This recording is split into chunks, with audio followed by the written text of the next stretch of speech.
Alright, this is my memory game. As you can see, we have a splash screen with the Bitmoji and description. If you press the button, you have a game and a timer starts right when you begin every time.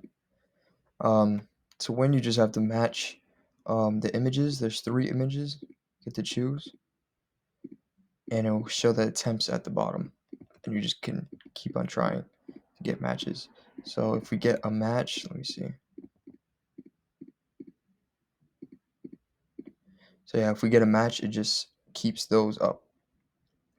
And at the end, there's a win screen.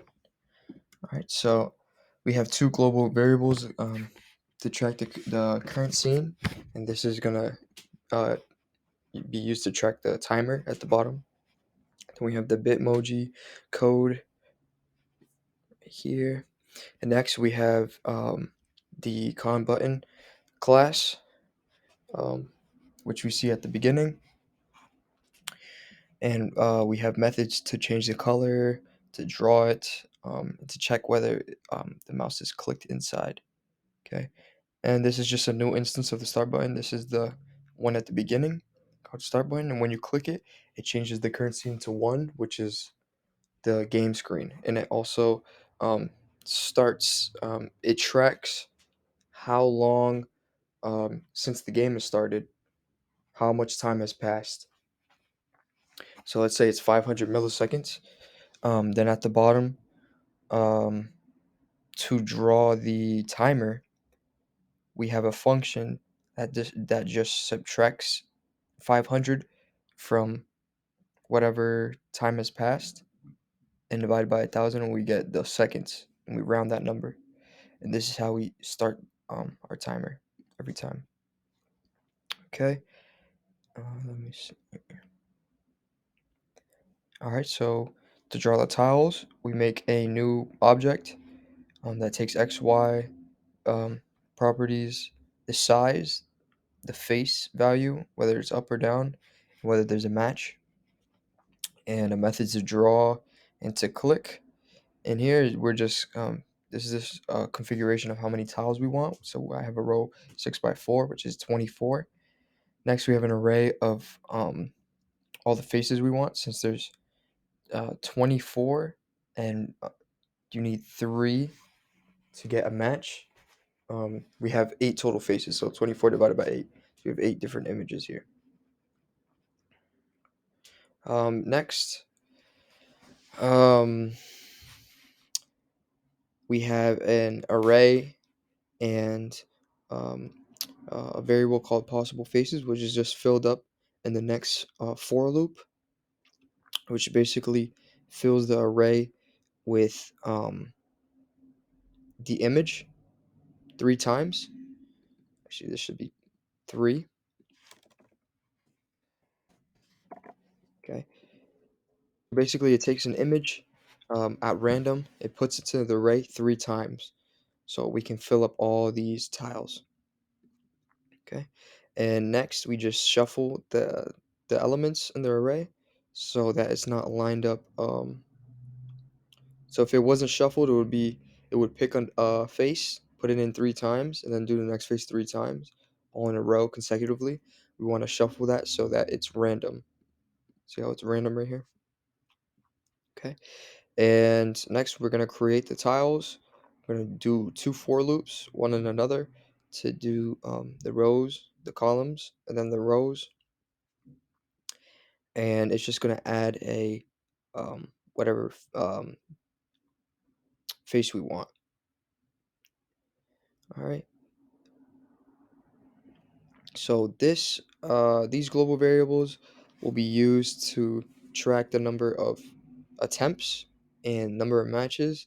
And here we have an array that collects all the tiles that are flipped. And this right here is just going to be used to make a delay when you start clicking the tiles. See how it delayed after? Last, we have a mouse clicked function. This is just going to activate the start button handle. So anytime it's clicked inside. Next, we have a for loop, um, which just checks for each tiles um, whether which one is clicked. If it's clicked, then the face up value in each object is changed to true, and we can see the value underneath. But only if the, the the number of flip tiles that we added to the array is less than 3. And also in that if statement, we have another if statement where if we already flipped 3 tiles, we add a number of attempts or number of tries at the bottom. And inside of that if statement, we have that if tile 1, 2, and 3 that we clicked are all true, we change those matches to true, and we reset the array, and we add the number of matches in the back end to an extra one. And this just adds the little delay after. And this just loops everything. All right, and then we make a game screen. This is basically the game screen right here. We have the background and the little delay, and a for loop to check each of the tiles, um, and put those tiles in the in this array.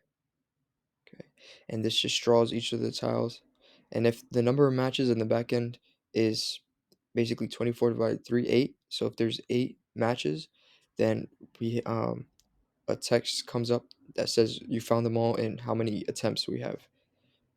And again, we have a timer. This timer is right here at the bottom. This tracks when the game has started.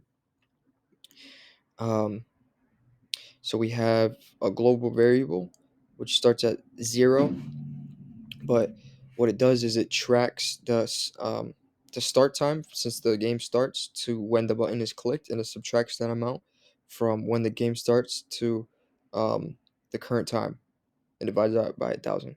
We get these in seconds. Okay.